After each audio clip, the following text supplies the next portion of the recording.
विश्वविद्यालय की ओर से उनको मानद उपाधि देने के लिए मैंने अनुरोध किया, लेकिन उस योद्धा ने विनम्रता से मना किया।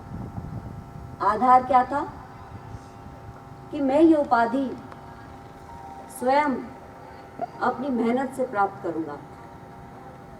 जब मैंने उन्हें बताया कि ये तो मानद उपाधि है और ये आपका सम्मान नहीं, विश्वविद्यालय का सम्मान है, तो भी उन्होंने विनम्रता से हाथ जोड़ते हुए कहा कि मैं डीलिट अपने आप अर्जित करूंगा। ये उनका जज्बा था, ये उनका उत्साह था। मैं क्या कहूँ, मेरे पास तो शब्द ही नहीं है। उसके बाद उनके जो एडीसी ब्रिगेडियर लखविंदर सिंह लिड्डर, जो कि उनके साथ हमेशा रहते थे, स्ट्रेटेजिक एक्सपर्ट थे, उनसे लगातार मैं संपर्क में थी। मैं ही नहीं, प्रोफेसर इंदु पांडे भी उनके साथ संपर्क में थी। इतनी मधुर भाषी, इतनी सज्जनता, इतनी विनम्रता ऐसे ऊंचे अधिकारियों में देखने को बहुत कम मिलती है। वो हमने देखी। और उन्होंने बस मुझसे अक्टूबर में ये कहा कि आप अपना M2M प्रोग्राम भेजिए, हम अपना प्रोग्राम फाइनलाइज कर रहे हैं। उत्तराखंड उनके लिए बहुत प्रिय था।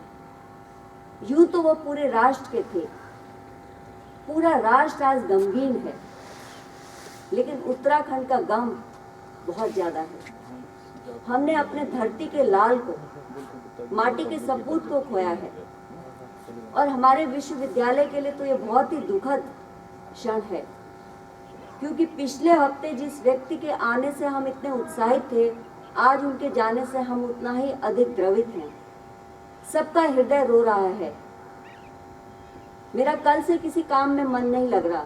मैंने रजिस्ट्रार को बोला भी कि आप मुझसे कुछ उम्मीद मत करिए, मेरा मनस्थिति बिल्कुल ठीक नहीं है। मुझे दिन में करीब 1 बजे के करीब पता चल गया था, लेकिन उस समय तक बिल्कुल भी सर्टेन नहीं हो रहा था कि क्या हुआ। मैंने बहुत जगह फ़ोन किया, और जिस तरीके की वो दुर्घटना बताई जा रही थी, उस दुर्घटना से स्पष्ट था कि शायद ही कोई बचा होगा। नियति की क्रूरता देखिए। एक ऐसा व्यक्ति जो हमारे छात्र छात्राओं को इतना ज़्यादा मोटिवेट करके गया, यहाँ तक कि हमारे छात्र नेता भी उनसे मिले, उन्होंने उनको टाइम दिया, उनसे भी बात की। हम सबसे इतनी सहजता और आत्मीयता से मिले जैसे वर्षों से हमें जानते होंगे।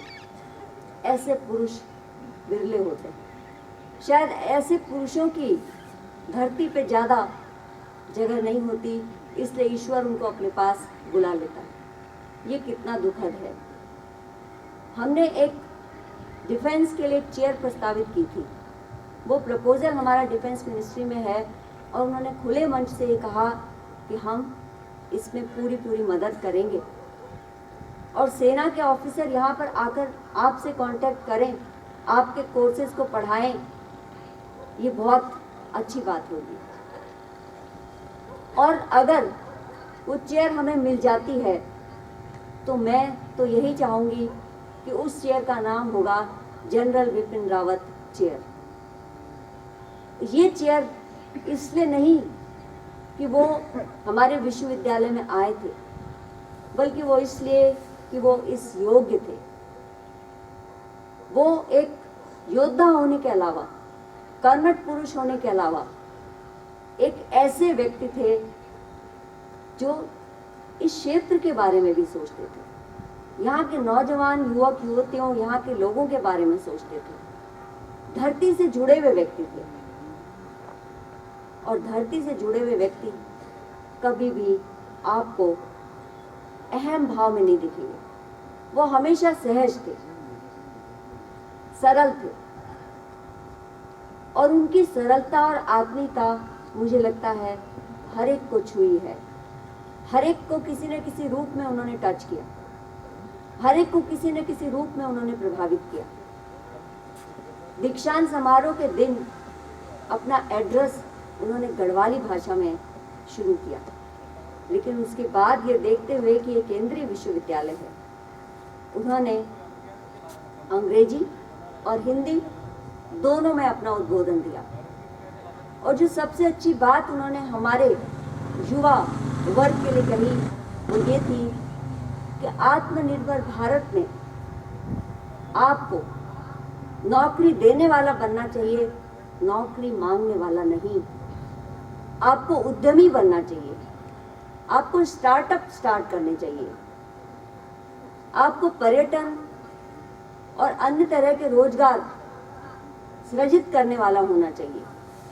इतनी बड़ी बात इतनी देर में वो बोल गए। जो उनका एड्रेस था वो हमेशा हमारे दिल और दिमाग पे रहेगा। हमने कभी नहीं सोचा था कि उनका जो जाना है ठीक एक हफ्ते बाद वो आज के दिन श्रद्धांजलि सभा में बदलेगा। ये अत्यंत दुखद है।